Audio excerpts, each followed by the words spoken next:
आपके कारक हैं। जैसे तैसे निंदा पर तो काबू पा रहे हैं, लेकिन यदि किसी बात को सुनकर क्रोध आ जाए, भगवान और आपकी याद करते हुए भी उस पर नियंत्रण कैसे करें? जैसे हम चाहते हैं कि आप हमारे साथ ऐसा बर्ताव करें, आप उसके विपरीत करेंगे, हमें क्रोध आ जाएगा। अगर हमारी कोई कामना नहीं है, हम अपने कर्तव्य का पालन करते हैं और सामने वाले पर भगवत दर्शन करते हैं, तो क्रोध आ ही नहीं सकता। जब तक हम भगवान के चरणों का आश्रय दृढ़ता पूर्वक नहीं लेते और सब में भगवत भावना नहीं करते, तब तक न काम पे काबू पाया जाएगा, न क्रोध पे, न लोभ पे, न मोह पे। सामने वाला अगर कोई भी हमारे प्रति प्रतिकूल व्यवहार कर रहा है, वो मेरे कर्म से प्रेरित है। मेरा कर्म दंड देने के लिए आया, इसलिए गाली दे रहा, प्रतिकूलता कर रहा है।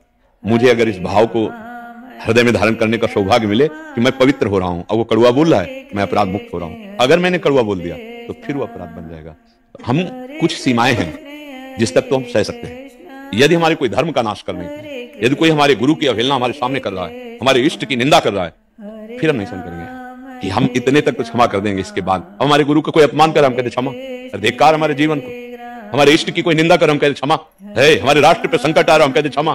ऐसा नहीं, मतलब समझना, कहीं कहीं क्रोध भी क्षमा से ज्यादा फल देने वाला बन जाता है कि एक सीमा तक सहनशीलता है, इसके बाद अगर कोई उल्लंघन करता है तो कानून है, और या फिर उस समय अपने जीवन रक्षा के लिए हमें जो करना पड़ेगा वो हम कर सकते हैं सामर्थ्य।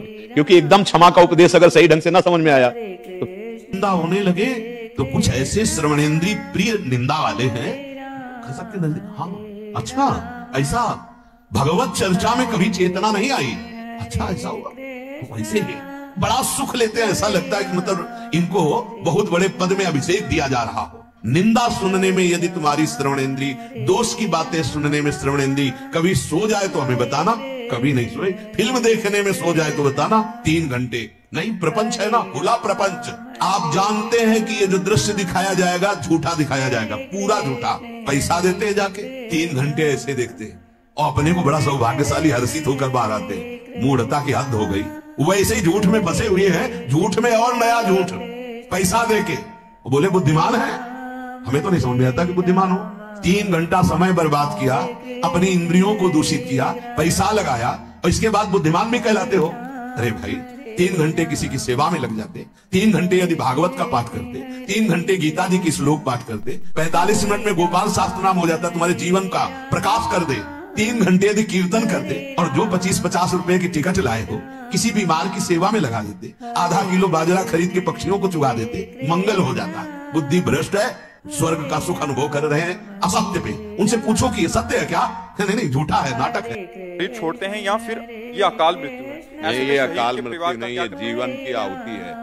रण यज्ञ में जीवन की आहुति, इनको बिना किसी अन्य सपोर्ट के वो सुख मिलेगा जो बड़े बड़े देवताओं को प्राप्त होता है। भगवान के वचन, युद्ध कर, जीतेगा तो भूमि का राज मिलेगा, और अगर मरेगा तो स्वर्ग का राज मिलेगा।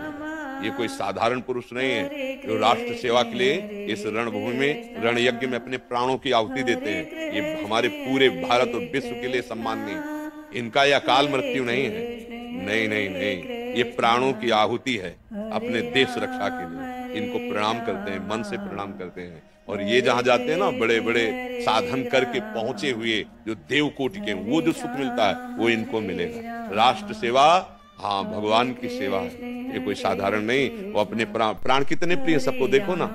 तभी तो जब कोई आर्मी का आता है ना, तो हम विशेष सम्मान उसको करते हैं, जैसे संत का सम्मान करते हैं, ऐसे हम राष्ट्र सैनिकों का सम्मान करते हैं। जहां खड़े नहीं हो सकते, जहां जी नहीं सकते, वहां भी वो राष्ट्र सैनिक कष्ट सह करके खड़े हैं कि हमारे राष्ट्र को कहीं किसी तरह का कोई कष्ट पहुंचाने वाला ना इधर से प्रवेश कर जाए। ये कोई निंदनीय अकाल मृत्यु ऐसा कभी